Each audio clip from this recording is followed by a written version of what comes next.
A recent trend we have been seeing in the mountain bike world is higher rise handlebars. So if you've ever wondered what happens to your bike and your riding experience when you go from something like a flat or a 20 millimeter rise bar to something like a 30 or 40 millimeter rise bar, this video is going to go into all of those details and everything about handlebars and handlebar rises.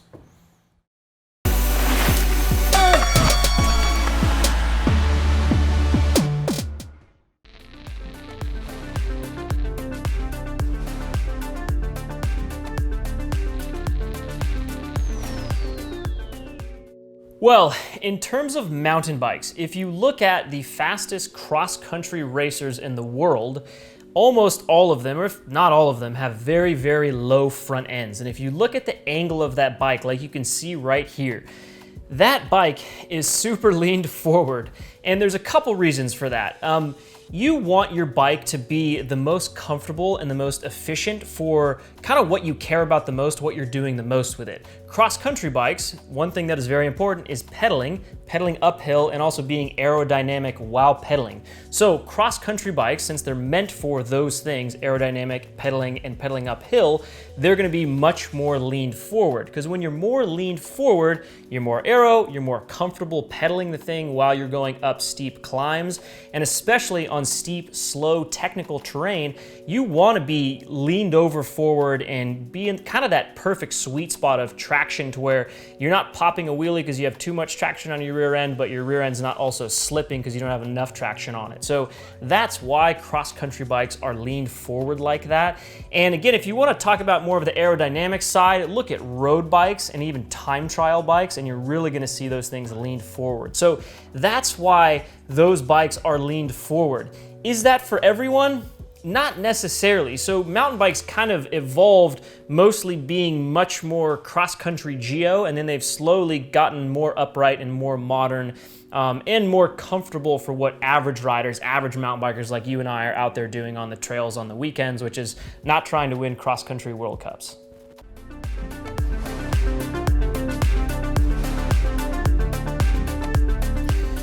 So today's modern trail bikes, they definitely have a bit more upright of a feel to them than they used to, and certainly much more than a cross-country bike. They're not quite as upright as, say, a downhill bike would be that's purpose-built to go down steep hills at really high speed. But take a look at these images right here. So this is a seated position and a standing position, first with the flat handlebars and then with the 40 millimeter rise handlebars. So pretty big difference that you're seeing right here. So totally flat and then a 40 mil rise bar. I consider a quote unquote high rise handlebar for a modern day mountain bike to be anything above 25 millimeters. And that's because most bikes come, most mountain bikes, mountain bikes, like just general trail enduro bikes, are coming with, 20, 25 mil rise bars, sometimes even 15 mil rise bars. XC bikes are still coming with, flat or 10 mil rise bars. So I kind of think like anything above 25 millimeter rise is what I would consider a high rise bar. And that's definitely become a trend in the industry. So over the last couple of years, we've seen a lot more people gravitating towards these 30 millimeter, 35 and 40 millimeter rise bars, and they're putting them on their mountain bikes.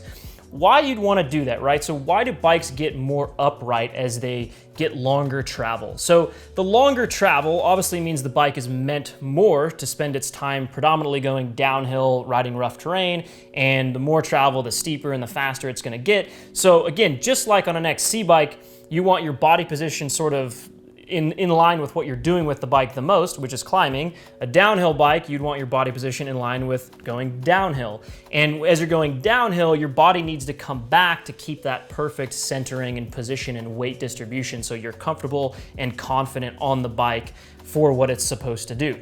So a trail and enduro bike, right, it does both. You climb it and you go on downhills with it. So some people that are riding a trail enduro bike might want to lower the front end, and some might want to raise the front end depending on what they're doing and how they feel on the bike and what their preference is. If you feel like you're a really strong climber and that's what the most of your ride is, then you probably are going to cater towards an XC bike, or if you're still riding chunky stuff, you might want to lower the front end. Anyways, not to get too nitty gritty into that just yet, but that's basically the overall reason why, XC bikes are lower, downhill bikes are higher, and then trail and enduro bikes and downcountry bikes and everything kind of in the middle of that space, which is what most of us and most of you guys ride. That's why there's sort of some more movement there.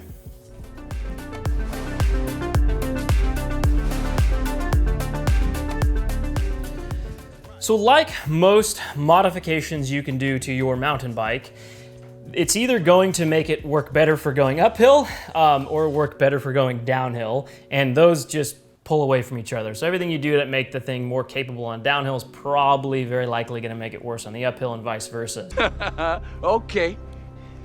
All right. So a lot of people are getting stock bars on their mountain bike that say have 20mm rise, and they're really not huge climbing fans. They maybe, you know, big reason people raise their front ends up is like if you're riding downhill predominantly, or that's just what you care about the most, you care about how your bike feels and performs on the downhill, then you might want to gravitate towards something that's 30, 35mm, 40mm rise bars. Another reason you might want to go with higher rise bars is sort of lower back pain or lower back fatigue. Doctor said I need a backiotomy. As you can imagine, the more you're crunched over on that bike and the lower that front end, the more sort of strain and pressure it's gonna put on your sit bones and your lower back especially.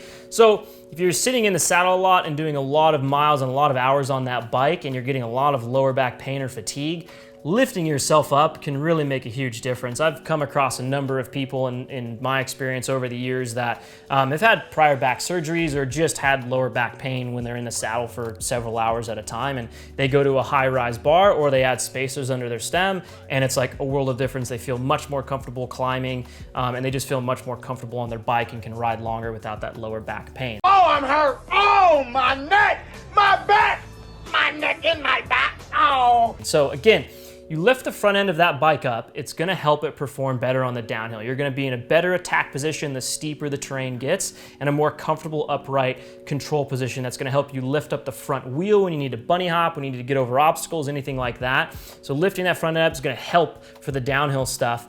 It's gonna hurt it a little bit on the uphill. So if you already have, you know, 140mm travel fork or more, and you raise that, you keep raising that front end, it's like, oh, this gets more and more comfortable, more and more stable and control on the downhill. You're probably gonna run into situations where when you're on steep climbs or technical climbing sections, the front end of your bike just wants to wheelie out. And that's another question I've heard over the years is, hey, how come this bike that I just got the front end just keeps popping up all over the place? And that's largely a result of how high that front end is, right? If you lower that front end, it's gonna lean you further forward and put more weight over that front wheel. So when you're climbing up a steep climb, it doesn't wanna just feel like it's wheeling and looping out on you all the time. So again, pros and cons to each. If you care more about the downhill and more comfort, lower back comfort, downhill sort of control, being able to pull up on the front wheel easier to do manuals, wheelies, bunny hops, whatever, lifting that front end is gonna help you. If you're the opposite and you kind of want to be a little bit more aero, you want more control, you feel like you're popping and wheeling too much on the climbs, you want more control on the climbs, lowering that front end might really help you. So handlebars definitely make a huge difference with that. This is a grip of bars right here. One brand I wanted to highlight that makes a really cool bar that was definitely a big top seller for us is P&W. I love this brand, Pacific Northwest. This is run by a couple friends of ours, Aaron and Emily. They're like the quintessential mountain bike couple, but they make rad stuff. They make a 30mm rise bar, and I always like to promote this because 5% of the proceeds from this bar goes back to NICA, the National Intergalactic Cycling Association, which is this amazing nonprofit organization that supports high school mountain bike teams all throughout North America, which I really think is cool. And I think more brands should be jumping on the train and like making their products tied to like a philanthropic effort like that. So anyways, now let's talk about the difference between adding more spaces underneath your stem versus higher rise bars.